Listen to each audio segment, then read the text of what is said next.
Good morning everyone and welcome back to my YouTube channel. It's me again, Ejem, and another unboxing and haul na naman tayo sa napang grocery ko yesterday. Ngayon ko lang po siya i-haul at i-unboxing. Tapos abangan nyo kung ano yung bagong items ko at kung ano-ano ang mga ito. So, ito lang po yung napamali ko kahapon. Itong dalawang malalaking karton. Tapos itong dalawang box ng gin. Tapos as usual, hindi mawawala ang junk foods for kids. Tapos etong dalawang C2 na dalawang flavor. Isang apple flavor. Tsaka isang lemon green tea flavor. Pares po silang solo. So, i-unbox po natin siya. Ayan, ang mapubungaran mo ay itong guys, dito sa Antipolo City is bawal na po yung mga plastic. So, ang gagawa nila is ganito. Hindi ko alam kung anong pangalan nito. Supot ba to? So, ito na ang nilagyan nila ng mga, ayan, gamit sa buhok. Like yung keratin. Hindi na po sila naka-plastic kasi yun na po yung ordinansa ng Antipolo City na bawal na ang mga plastic. So, pag ng grocery ka, kailangan po talaga na magdala ka ng sarili mong eco. For me naman, para sa akin, it's not a big deal kasi simula pa lang talaga, nagdadala na ako ng eco bag pag nang-grocery ako. Tsaka malaking tulong na rin to sa environment natin na talagang kailangan natin na ipatigil muna yung paggagamit ng mga plastic dahil nga sa sobrang dami na ng basura sa mundo. So, ipakita ko lang kung anong nasa loob ng ano na to, supot na to. Ito yung keratin black, keratin gold. Yan, keratin gold yan. Popco na champion na kulay blue. Popco na champion na kulay pink.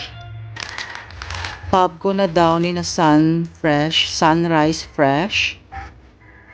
Rexona for Men, Juan, Foam Dry, Champion Bar. So, yan po yung laman ng isang supot na ito.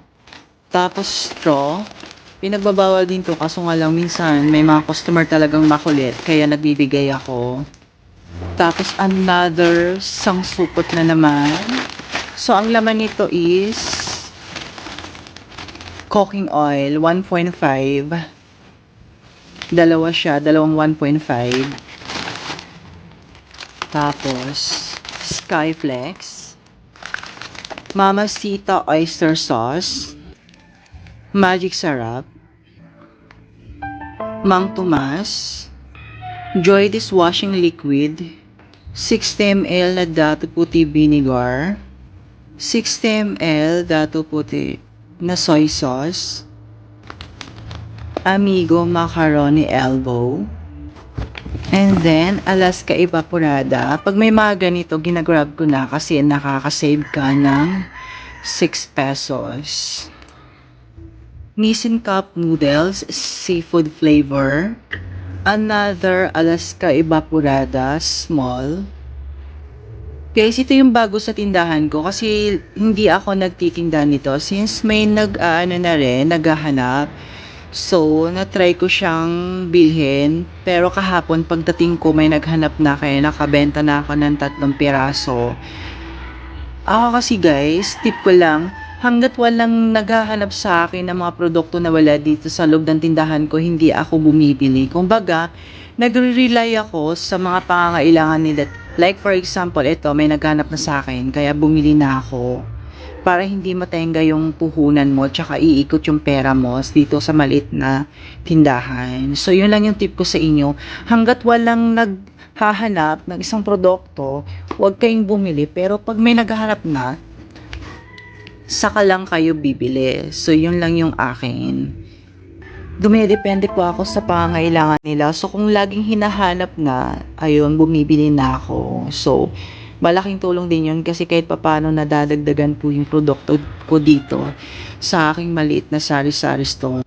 Crispy pie na for 1 kilos garlic flavor. Naubusan ako ng original kahapon. Out of stock daw sila. Pinaka-last is, nasa ilalim pala yung resibo. Ito po yung resibo, guys. Pakita ko lang sa inyo. Ito yung pinakamaliit na pinang-grocery ko. 7,679 pesos and 88 centavos. So, ayun guys.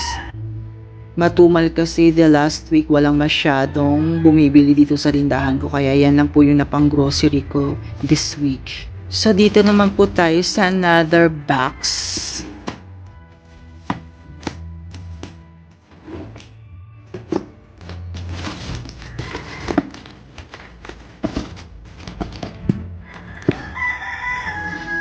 Okay.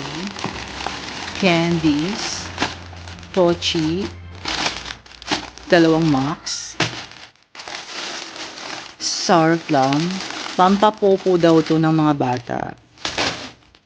Another Skyflex na ligaw. Plastic bag po siya. Pag may bumili sa akin ng bigas, dito ko siya ilalagay pag wala silang lagayan.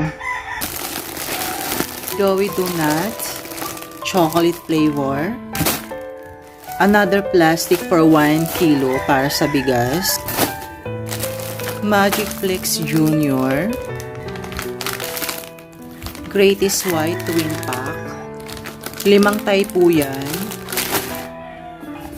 Copico Blanca Twin Pack. 5 tay ulit na Copico Blanca. Tapos, premium stick ng Great Taste. 3 balot. Greatest na Premium Classic, 25 grams. Guys, ang bintahan ko nito is 23 pesos sa 25 grams. Twin pack na British Choco, isang tay lang kasi hindi naman masyado mabenta dito. Energy na vanilla flavor. Snow Bear. It's lollipop. Chumpy. Frutos de Sampaloc flavor. Max Dalandan orange flavor. Tapos ayan, Birch Tree na 3 tay. Tapos swak na Bear Brand 3 tay. And then 2 box ng gin. Tapos again, ito po yung C2, 2 flavor na siya. Isang apple, tsaka isang lemon green tea. And eto, nakita nyo naman sa malaking supot na yan is mga junk foods na po siya. Dito naman sa isang plastic is junk foods, tapos may cup noodles, tapos mga happy na cotton, tapos sanitary napkin. Ayun na po guys, tapos yung biscuit na pita. Tapos ayun na, tapos may naligo pang magic syrup ulit. Ito pa pala. Tapos tigpipisong junk foods. Tapos ito yung malalaking junk foods, tsaka yung mga medium na junk foods. So yun lang guys. So flex ko lang din po sa inyo guys. Nagpa-deliver din ako ng mga soft drinks at alak. Hindi ko na siya blinag. Ito po yung order ko. So ito yung soft drinks na yan.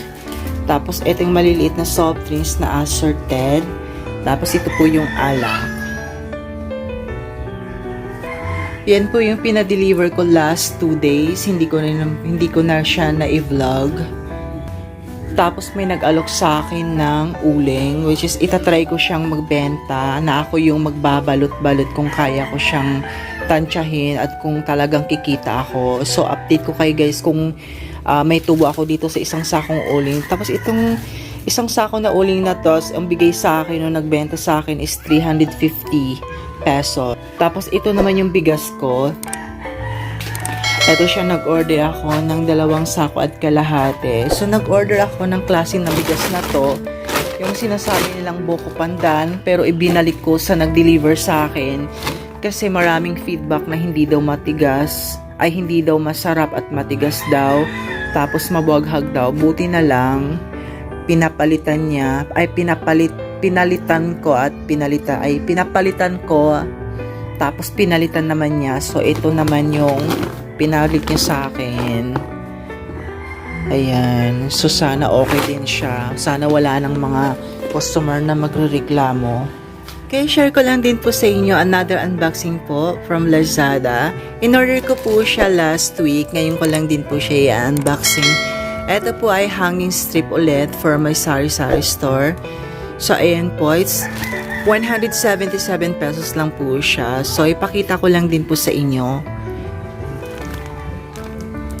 Ayan po guys, it's only 177 pesos. Tapos, ang laman nito is parang 10 piraso ata na hanging strip na 10 cm, 10 cm, or correct me if I'm wrong 10 cm ba or 10 cm, magkaparas lang yun. So, ayun guys, papakita ko lang sa inyo, unbox ko lang siya.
Ito na siya guys, mafe-feel mo talaga na matibay siya kasi mabigat siya, hindi siya magaang.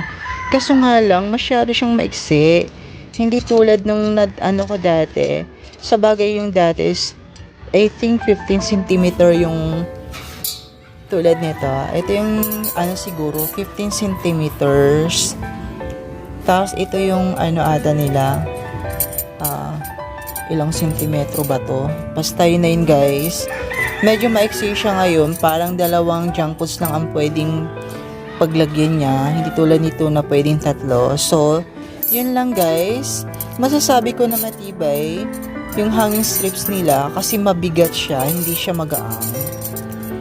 Kaya pwede bang Pasensya na guys, may customer lang nangungutang. So, eto yun no, susulit naman yung 177 pesos mo and talagang magagamit mo siya ng maayos dito sa loob. Na saan ko siya gagamitin? Dito ko siya isasabit. Ayan, nakasabit na siya.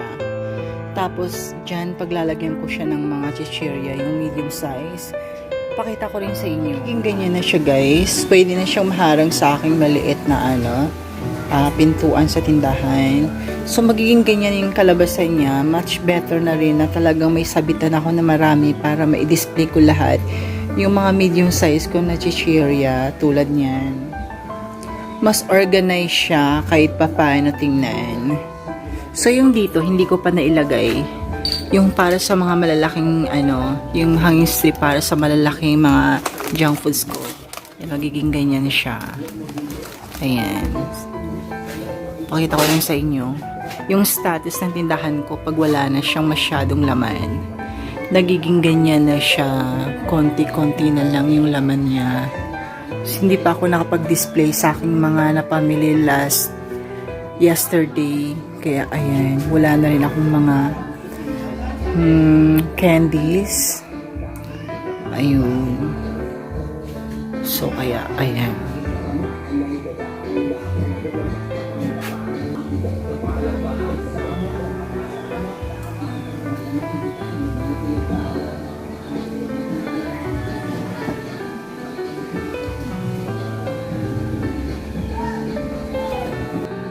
Tapos yun naman yung i-display ko ngayon para magkaroon siya ng laman at medyo makaakit-akit naman tingnan sa mga mamimili kasi medyo madami na naman ang laman ng aking maliit na tindahan.